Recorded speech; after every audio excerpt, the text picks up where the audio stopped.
नमो भगवते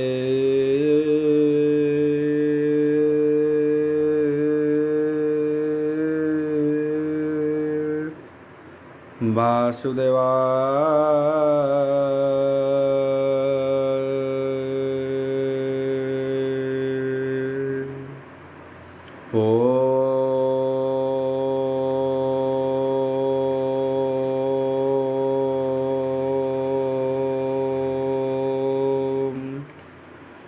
नमो भगवते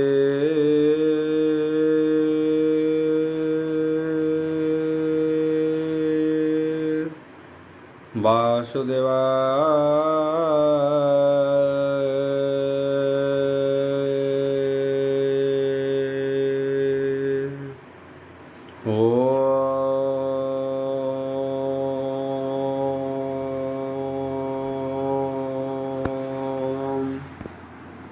यथा मंगलाचरण भागिशायस्य वदने लक्ष्येषु च वक्ष्यसि यस्य हृदय वसति तनुसिंहं भजे विश्वसर्वदिवा लक्षणं श्रीकृष्णाख्य परोध्याम जगध्याम नमामि तत् माधव माधव वश्य सर्वसिद्धिविनायते वन्दे परस्परत्यं परस्परं प्रियलोकं मूकं करोति वाचालं पङ्गुलङ्घयते गिरिं जद्कृपाहतमः वन्दे परमानन्दो माधव यो ब्राह्मण रुद्रेण स्तुतन्ति दैवस्तव देवसङ्गपदपश्यन्तो समज्ञ ज्ञानवसते गतगते मनसा पश्यन्ति जगदिना दर्शन्ते न बुद्धिसुरासुरगण देवयस्तुते नमः नारायणं नमस्कृत्यं नरचैव नरोत्तमो देवी सरस्वती व्यासं ततो जयमुदीरयम् निर्गणं कल्पितं फलविमुखाभिद्रव्ययुक्तं पिबतं भागवतं रसमायतं प्रभु एकन अनशतितम अध्याय दशम स्कंद एकन अनशतितम अध्याय शुक उवाच बोल प्रबंधवार हरिवल आउ एबे हो शुण नृपमणि जरासंधर बध शुणी कृष्ण महिमा अनुभव आत्मा कल्पित कार्य लाभ क्षुधिष्ट बोले हे प्रिय मने कोमल गभीर वचने युधिष्ठिर उवाच बोल प्रबंधवार हरिबोल ब्रह्मा शंकर आदि जेते देवे अछंती ए जगते तोर दुर्लभ आज्ञा पाई शिरे वहंती हि तोष होई हेमंते प्रभु महाबाहु तुझे मोहर आज्ञा बहु हे बड़ विड़म्बन कर्म तु आज निरंजन धर्म एक द्वितीय अनंत अपरम आत्मा तु अच्युत तु सर्वभूते हे देह बहि कर्म बंधन तोर काहीं प्रवेश हेउ सर्वजने आदित्य जेष ने गगने गुण ग्रहणे हेतु अजित जे प्राणी हो तोहर भक्त ताहार चित्त नाही भ्रांति मुहि मोहर नबलांति ए तोर मायाहार विकार के जानी पारे दामोदर बोलंती शुण महाजति शुण राजन गुरुपति धर्मनंदन यज्ञ काले कही गोविंद पाद तले संगते घेनी नरहरि रजतचारी रजतचारी वेदुवरी श्रीदेव वश्याह भरद्वाज सुमंत गौतम ध्वज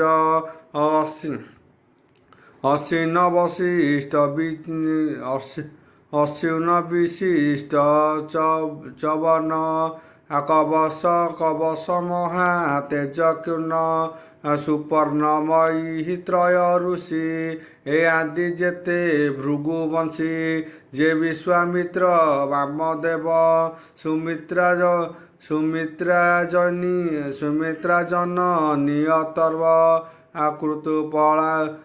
କୃତୁପଳୈଃ ପରମାସ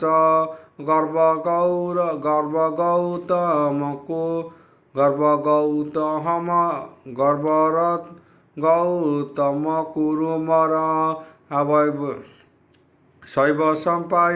ଶୈବ ସମ୍ପାୟ ମୁନିବର କଶ୍ୟପ ବ୍ରହ୍ମାଙ୍କ କୁମର ଧ୍ରୁବ ଭାର୍ଗବୀ ପରଶୁରାମ ଆଶୋନିବେନି ତ୍ରହେ ନାମ ମଧୁଛନ୍ଦାଦି ଯେ ବୀରସେନ ଅକ୍ରୂରବର ମୁନିଜନ ଅଣାଇ ନାନା ମୁନିଗଣ ଆଦରେ ପୂଜେ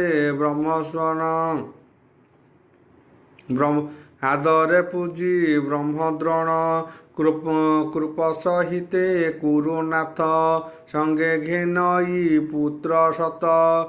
ବିଦୁର ଆଦି ବନ୍ଧୁ ଯେତେ ମିଳିଲେ ଆଖଣ୍ଡଳ ପ୍ରସ୍ତେ ବ୍ରାହ୍ମଣ ଆଦି ଚାରି ବର୍ଣ୍ଣ ଯଜ୍ଞ ଉତ୍ସବେ ଆଗମନ ଭୂମିରେ ଯେତେ ହେ ନୃପଗଣ ଯଜ୍ଞ ମଙ୍ଗଳେ ନିମନ୍ତ୍ରଣ କୃତିତ ସଙ୍ଗତେ ମିଳିଲେ ଧର୍ମନନ୍ଦନ ଯଜ୍ଞ କାଳେ ଉତ୍ତମ ଶୁଭ ଲଗ୍ନ ବେଳେ ବ୍ରାହ୍ମଣ ସୁବର୍ଣ୍ଣ ଲଙ୍ଗଳେ କରନ୍ତି ଭୂମି କରସଣ ଶୁଭେ ମଙ୍ଗଳ ଉଚ୍ଚାରଣ ଯଥା ଉଚିତ ଦେବ ମନ୍ତ୍ର ଦୀକ୍ଷିତ କଲେ ଧର୍ମସୂତ ଶଙ୍ଖ ଉଦଗ କୁଶ କରେ ବିପ୍ରେ କରିଲେ ମନ୍ତ୍ରସ୍ୱରେ ସର୍ବସୁବର୍ଣ୍ଣ ପରିଚ୍ଛନ୍ନ କେ କହୁ ଯଜ୍ଞର ସମ୍ବନ୍ଧ ପୂର୍ବେ କରୁଣ ଯଜ୍ଞ ଜେନେ ଧରଣୀ ପୁରୀଲା ସୁବର୍ଣ୍ଣେ ବାସବ ଆଦି ଦିଗପାଳେ ଭବ ବିରଞ୍ଚି ସିଦ୍ଧ ମେଳେ ଗନ୍ଧର୍ବ ବିଦ୍ୟା ଧର ନାଗ ଯକ୍ଷ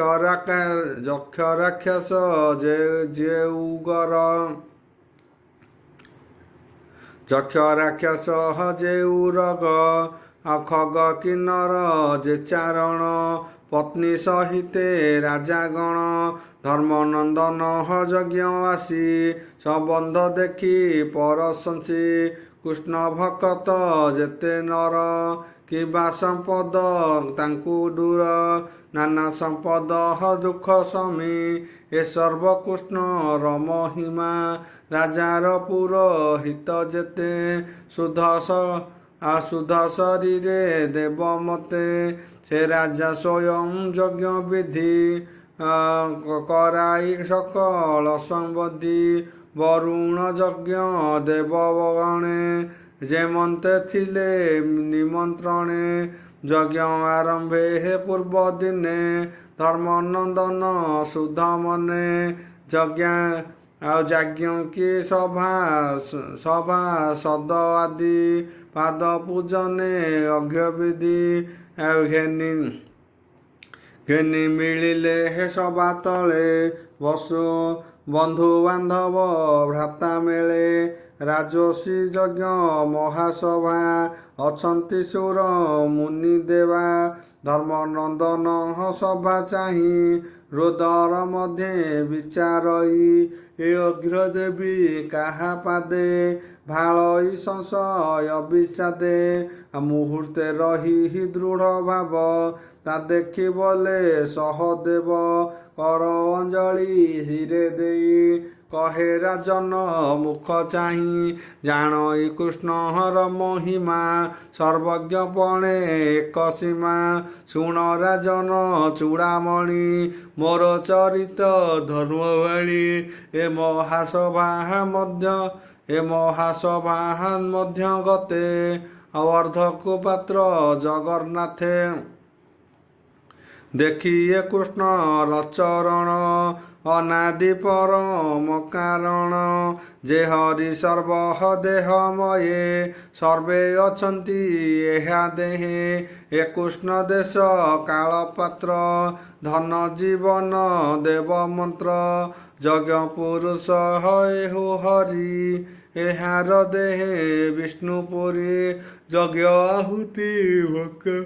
ଭକ୍ତା ହୁଏ ଯଜ୍ଞର କର୍ଣ୍ଣ ମହାବାହୁ ଏଟି ଅନଳ ଦେବଗଣ ଏ ଦେବ ମନ୍ତ୍ର ଉଚ୍ଚାରିଣ ଏହାର ଦେହେ ସଂଖ୍ୟା ଯୋଗ ଏଟି ଭୁଞ୍ଜଇ ବହିର୍ଭାଗ ନିତ୍ୟ ଏକ ନୋହେ ଦୁଇ ଏ ସର୍ବଜୀବ ଦେହେ ଥାଇ ଏ ମାୟା ସୃଷ୍ଟି ଆତ୍ମା ଏହି ମାୟା ପୁରୁଷ ବୋଲାଇ ଏହାର ମାୟା ତିନି ଗୁଣ ସୃଷ୍ଟି ପାଳନ ସଂହାରଣ କରଇ ଆତ୍ମା ଯୋଗ ବଳେ ନୀଳା ବିହାରୀ ମହିତଳେ ବିବିଧ କର୍ମ ଦାତା ଏହି କର୍ମ ବିଳାପ ଦିଅଇ ଏହାର ଭ୍ରମ ଏହାର ଭ୍ରୁଭଙ୍ଗିମାନ ଭାବେ ଜଗତ ପ୍ରକାଶ ସ୍ୱଭାବେ ଧର୍ମାର୍ଥ କାମ ମୋକ୍ଷ ସଙ୍ଗେ ଥାନ୍ତି ଏହାର ପାଦ ଗତେ ଏଣୁ ଏ ମହାବିଷ୍ଣୁ ବାଦେ ଏ ଅର୍ଘ୍ୟ ଦିଅ ହେ ଆନନ୍ଦେ ସର୍ବଭୂତଙ୍କ ପିଣ୍ଡ ପ୍ରାଣ ଏଣିଟି ହୋଇ ବତର୍ପଣ ଯେଣୁ ଏ ସର୍ବଭୂତ ଦେହି ଭେଦ ଅଭେଦ ଭାବ ନାହିଁ ଏହାର ପାଦେ ହେ ମହା ଅର୍ଘ୍ୟ ଦେଇ ତୁଲଭ ଚଉବର୍ଗ କୃଷ୍ଣର ପାଦେ ଅର୍ଘ୍ୟ ଦେଇ ବ୍ରହ୍ମାଣ୍ଡ ପୂଜି ବିତୁଲଭେ ସର୍ବଜୀବଙ୍କ ଆତ୍ମାଭୂତ ପ୍ରଭୁ ଅନନ୍ତ ଦେଇ ଦୈବତ କର୍ମର ଫଳ ଏହା ପାଦେ ଯେ ପ୍ରାଣୀ ସମର୍ପେ ଆନନ୍ଦେ ଏହାକୁ କର୍ମ ଫଳ ଦେଇ ଅନ୍ତେ ଅନନ୍ତ ଫଳ ପାଇ ଏମନ୍ତେ କୃଷ୍ଣର ସ୍ୱଭାବ ଜାଣି କହିଲା ସହଦେବ ଶୁଣି ସହଦେବ ବଚନ ସ୍ୱଭାବ ମଧ୍ୟରେ ଯେତେ ଜନ ସର୍ବ କରନ୍ତି ହିଁ ସାଧୁବାଣୀ ଧର୍ମନନ୍ଦନ ତାହା ଶୁଣି ପ୍ରଣନ୍ତି ପ୍ରିୟ ଭାବେ ଭୋଳ ଗୋବିନ୍ଦ ପାଦେ ଅର୍ଘ୍ୟ ଜଳ ଦେବ ବଚନେ ହେ ରାଜା ଡାଳି ପାଦ ଉଦକ ଶିରେ ବୋଲି ପତ୍ନୀ ସହିତେ ଭ୍ରାତାଗଣ ପୂଜିଲେ ଗୋବିନ୍ଦ ଚରଣ ବନ୍ଧୁ କୁଟୁମ୍ବ ଆଦି ଯେତେ ମିଳିଲେ କୃଷ୍ଣ ପାଦ ଗତେ ନାନା ଭୂଷଣ ହସ୍ତ୍ରେ ଘେନି ଉତ୍ତମ ପୀତ ବସ୍ତ୍ର ବେନି ଆନନ୍ଦେ କୃଷ୍ଣ ପାଦ ପୂଜି ଅଶ୍ରୁପୂରିତ ଚକ୍ଷୁ ବୁଜି ରାମ ପୁଲକ ସର୍ବଦେହି କୃଷ୍ଣଙ୍କୁ ନ ପାରନ୍ତି ଚାହିଁ ଏମନ୍ତେ ସଭା ଜନେ ଚାହିଁ କର ଅଞ୍ଜଳି ଶିରେ ଦେଇ ଶୁଭିଲା ଜୟ ଜୟ ବାଣୀ ନମ ଶବଦେ ସ୍ତୁତି ଭଣି ଦେବେ କରନ୍ତି ପୁଷ୍ପପୁଷ୍ଟି ତା ଦେଖି ଶିଶୁ ପାଳ ଉଠି କୋପେ ଅଧିକ କାମୋଡ଼ଇ ଶୋଷିତ ନୟନେ ଅନାଇ ପ୍ରଚଣ୍ଡ ଦମଃ ଘୋର ବଳା କୃଷ୍ଣର ନିକଟେ ମିଳିଲା କୃଷ୍ଣର ଗୁଣ କର୍ମ ଯେତେ କହଇ ତୋଳି ଦେବୀ ବୃତେ ସଭାଜନଙ୍କୁ କୋପ ମନେ ବୋଲଇ ପୁରୁଷ ବଚନେ ଦେଖିଏ ଦୁରାଶୟ କାଳ ଈଶ୍ୱର ଚେଷ୍ଟା ଅନ୍ତରାଳ ଏ ସତ୍ୟବତୀ ହି ସୁତବାଣୀ ଭବିଷ୍ୟ ଯାହା ପରିମାଣୀ ଧ୍ରୁବ ବଚନ ମହିତଳେ ଭାଗିନୀ ବାଳ କର ବୋଲେ ସେ କଥା ହୋଇଲା ପ୍ରତ୍ୟକ୍ଷେ ଏ ସଭାଜନଙ୍କ ସମ୍ମୁଖେ ହେ ସଭାଜନେ ମୋ ବଚନ ଶ୍ରବଣ ହୁଅ ସାବଧାନ ପାତ୍ର ପାତ୍ର ହବେନି ମତେ କୁଶଳେ ଜାଣ ତୋ ସମସ୍ତେ ବାଳ ବଚନ କିମ୍ପା କର ଏ ବଡ଼ ନୀତି ତୁମର ସଭାରେ ବସି ମତି ଭ୍ରମ କେମନ୍ତେ କଲ ଏଡ଼େ କର୍ମ ଦେଖ ଏ ସଭା ମଧ୍ୟ ଗତେ ଉତ୍ତମ ପାତ୍ର ଅଛନ୍ତି କେତେ ତପସ୍ୱୀ ବିଦ୍ୟା ବ୍ରତ ଧର ଜ୍ଞାନ ବିଧୃତ କଳେବର ଦେଖ ଉତ୍ତମ ଋଷିଗଣ ଦେବେ ପୂଜନ୍ତି ଯେ ଚରଣ ଏ ଆଦି ଯେତେ ହେ ନୃପବର କେ କହୁ ଗୁଣ ତାହାଙ୍କର ଏ ମହାସଭା ପୂଜା ଏଡ଼ି ବାଳ ବଚନେ ତୁମ୍ଭେ ଉଡ଼ି ଏ ମହାସଭା ବ୍ରତ ବଳି ଅଜ୍ଞାନ ବେନି ଭୁଜ ତୋଳି ଏ ସହଦେବ ଅନୁବାଦେ ଦେଇ ଢାଳିଲା କାଳ ପାଦେ ଏ ଯଜ୍ଞ ସଭା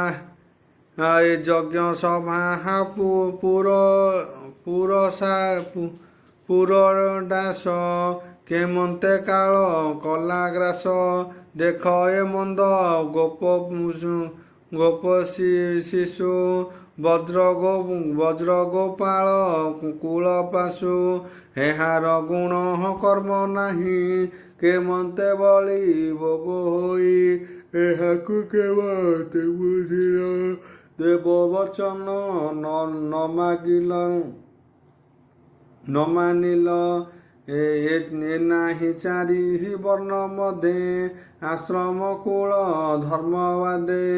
ଏଥାଇ ଆପଣାର ମଧ୍ୟେ ସମସ୍ତେ ଜାଣନ୍ତି ଜଗତେ ଏହାର ଗୁଣ କିଛି ନାହିଁ କେମନ୍ତେ ଅର୍ଘ୍ୟ ଯୋଗ୍ୟ ଏହି ପୂର୍ବେ ଯଜାତି ଫାସ ଫଳେ ନୃପ ଆସନ ନାହିଁ କୂଳେ ନିଶ୍ଚଳେ ନାହିଁ ଜାନି କୂଳ ନିତ୍ୟ ଏ ମଧୁ ପାନେ ଭୋଳ ଏତନୁ ହଇ ତୁମ୍ଭ ଭଲ କେମନ୍ତେ ଏହାକୁ ପୂଜିଲ ଦେଖ ଏ ପୁଣ୍ୟ ଭୂମି ଛାଡ଼ି ଋଷି ବ୍ରାହ୍ମଣ ସଙ୍ଗେ ଏଡ଼ି ସମୁଦ୍ର ମଧ୍ୟେ ଘର କରି କଷ୍ଟ ଜୀବନ ଅଛି ଧରି ନିତ୍ୟ ପୀଡ଼ ଜନ ପ୍ରଜା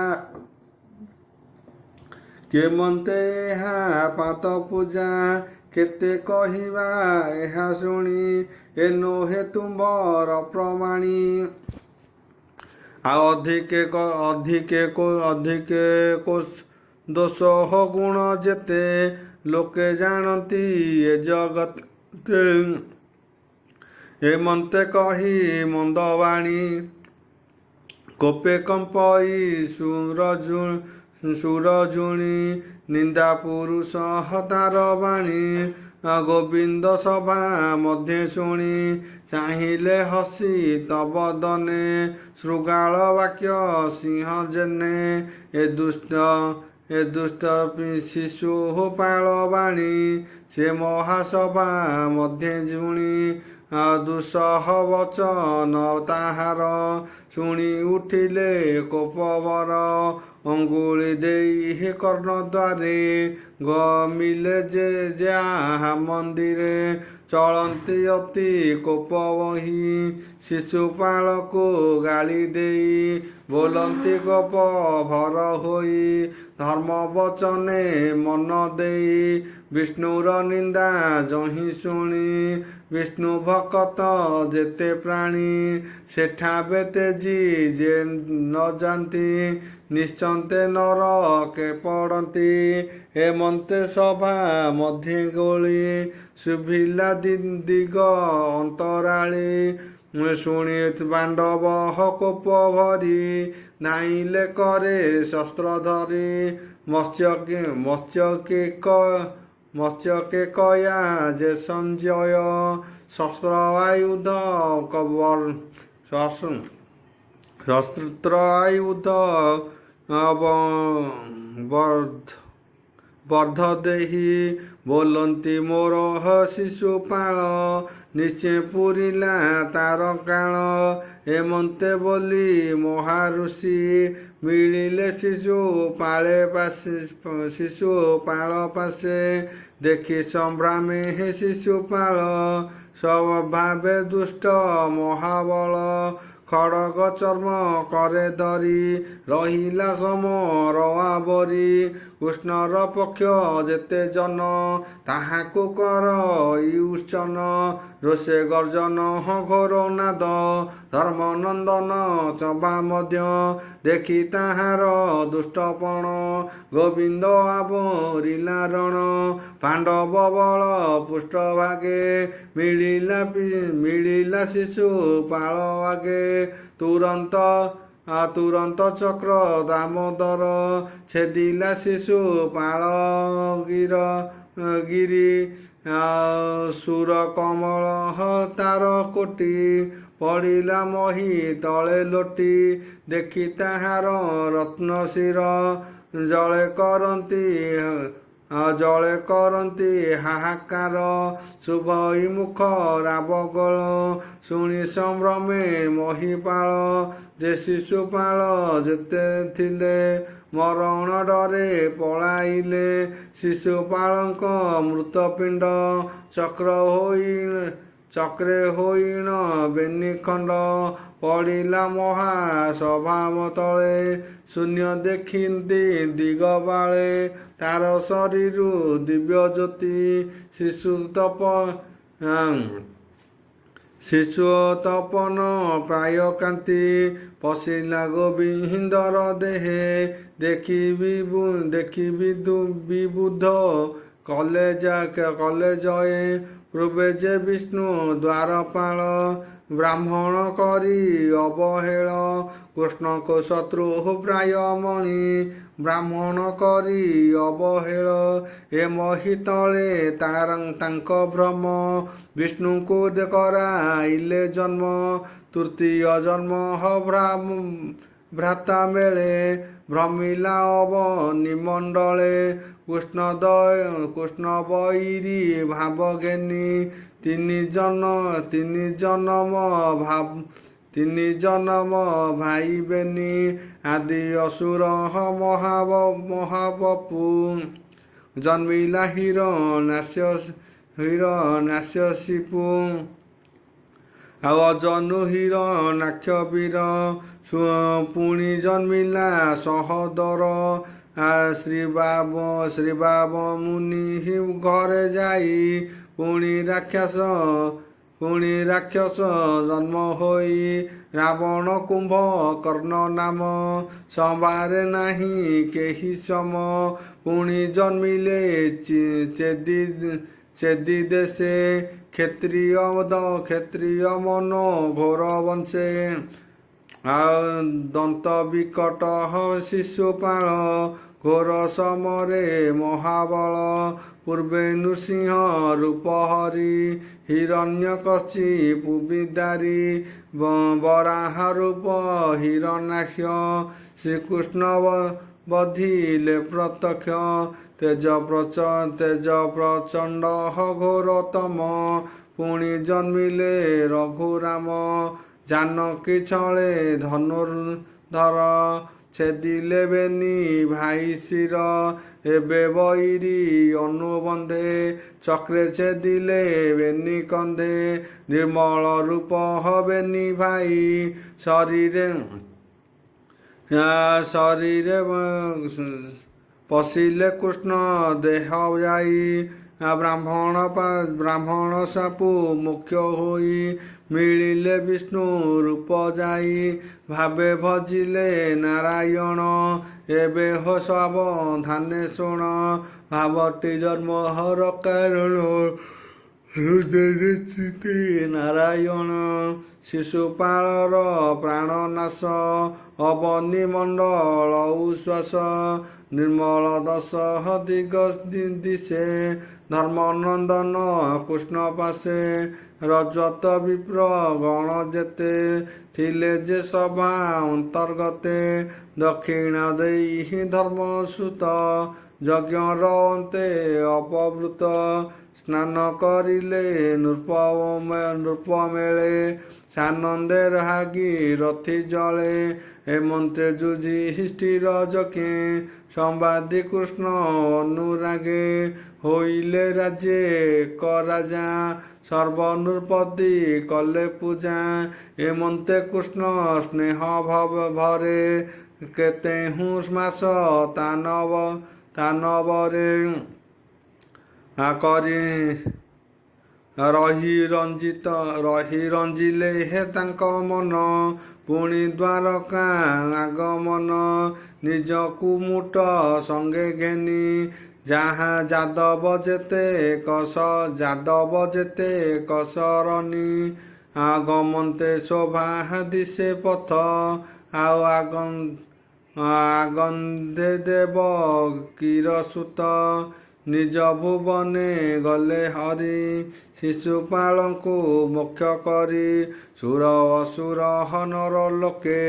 ଯଜ୍ଞ ଯେ ଥିଲେ ଏକୁ ଏକେ କୃଷ୍ଣ ମହିମା ସ୍ତୁତି କରି ଆନନ୍ଦେ ଗଲେ ଯେଝାପୁରୀ ଆଉ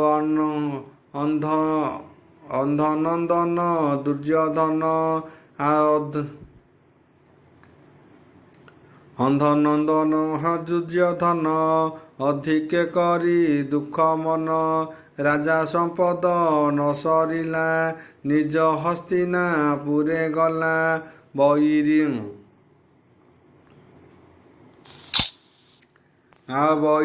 ଅନୁବନ୍ଧ ହେ ଦେହେ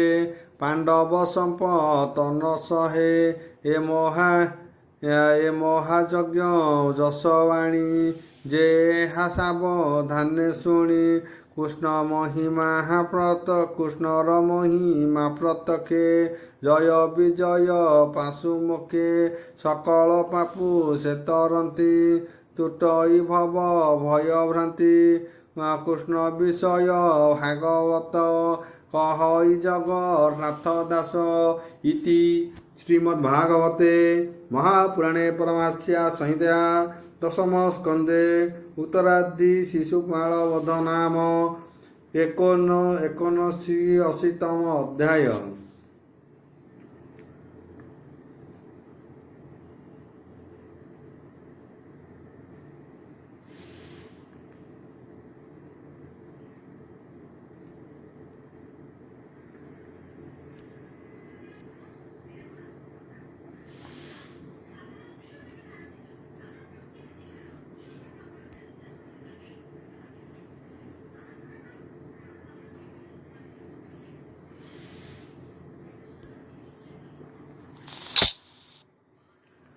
ଅଶୀତିନିତମ ଅଧ୍ୟାୟ ଦଶମ ସ୍କନ୍ଧ 83ତମ ଅଧ୍ୟାୟ। ବଲବ୍ରାନ୍ଦବାର ହରିବୋଲ ବୋଲନ୍ତି ରାଜା ପରୀକ୍ଷିତ ଶୁକଚରଣେ ଦେଇ ହସ୍ତ ପରୀକ୍ଷିତ ଉବାଚ ବଲବ୍ରାନ୍ଦବାର ହରିବୋଲ ଭମୁନି କୃଷ୍ଣର ଚରିତ ଶୁଣି ହୋଇଲି କୃତ୍ୟ ଏ ମହାଯଜ୍ଞ ଯେତେ ଥିଲେ କୃଷ୍ଣ ମହିମା ସେ ଦେଖିଲେ ଆଉ ଆନନ୍ଦେ ଗଲେ ହେ ନିଜପୁରେ ପ୍ରଶଂସୀ ଧର୍ମ ହର କୁମରେ ଆନନ୍ଦ